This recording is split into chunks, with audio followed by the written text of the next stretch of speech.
pleased to be back in Victoria with a show.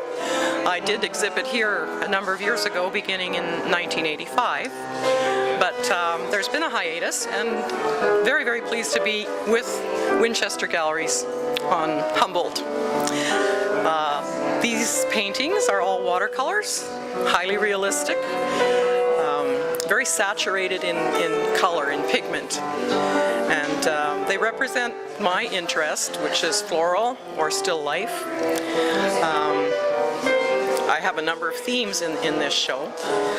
One of them is a new direction for me, and that is using a plain, pristine white background to showcase the flowers themselves. I think it's a more contemporary take on still life, and I'm hoping that it will work better in more modern environments, clean architecture, clean art.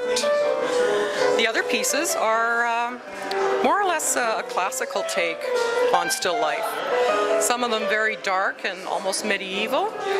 There's one piece in particular called Reflection, I believe, and it is Italian dark plums in a silver dish with an art card in the background that is a silver point, actually, a silver point rendering by Roger van de Weyden from 1551. And I think it works very well, but it's very quiet, it's sedate. It's probably at one end of the spectrum of the show. And I think at the other end is a very colorful work called Sideboard. And it is of several kinds of grapes, several kinds of plums, all on a silver dish. And for the first time ever, I decided I would try to render a peeled mandarin orange. I'd never done it before, but it was intriguing. It was jewel-like. And I thought, well, it was kind of silly to try and do it as one of the last pieces for my show if I'd not tried it before, but I don't know. Luck was with me, and I think it turned out very well. It's just a glowing orange, and it, of course, is reflected in the silver plate. And the reason it's called Sideboard is it looks like that is where the plate is placed with the fruit and the art card. I like to use art cards a lot as homage to older artists. The art card in that one is called Daughters of Revolution, and it is a Grant Wood piece that features three matronly ladies staring out at the viewer, one holding a cup of tea, and they are, of course, I guess, the Daughters of Revolution. There is a certain kind of connection that can be made using art cards if the subject is looking directly at the viewer. It sort of forms that little bond, that visual bond, and gives you a possible conversation with those people that are in the art cards. Another one that shows this would be a piece called Red Hat, and it has a Vermeer, the woman in the red hat, and she is staring out at whoever is walking by the piece as well. What else is featured in that painting? A lot of different densities of materials. There's a round glass vase in which a begonia sits. The stem is refracted. I love using that kind of, I don't know if you'd call it, it's not a technique, it's a design device, I suppose you would say. In the painting also is a gazing ball, so you get a lot of reflection off that. It's also round, and that theme kind of goes through this entire painting. There are also grapes in that. I don't know why, I love grapes. It's that semi-transparency, or translucence, I mean, that you get with sunlight passing through, well, a grape or the sections of the mandarin. We'll go back to that piece I was just talking about. There are a few other works that I have an older piece here that I have had in my collection for a long time and actually wanted to keep.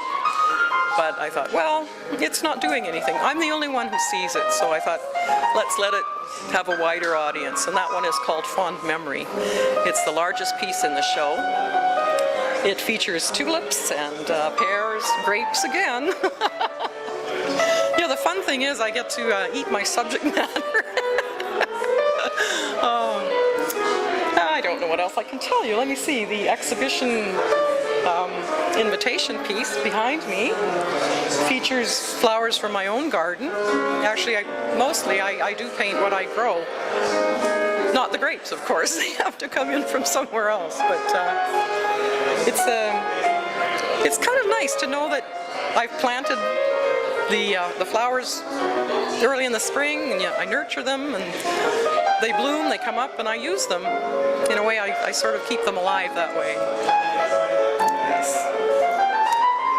The other piece that I probably should mention, because it's a bit different than the rest of the show, I use something called imposed borders, and it will be the main subject, but surrounded by related borders, color-wise, of the main subject. So it creates kind of a small window that you can look through, and I think that adds a bit of excitement to the design. And I had hoped to do another few, but I ran out of time. Another few that would feature the same imposed borders. So that will explain some of what I have written on the back of the invitation about that particular theme. And there's an awful lot of people here between me and some of my work, so I don't know what else I can tell you. We've been talking about the white background pieces as being more contemporary, and they feature the flowers to a greater degree, I think, rather than having them incorporated into a still life. I like playing with the shadows and the reflected petal lights that sort of come through into the gray. If it's an orange petal, the orange sort of floats into the gray of the shadow.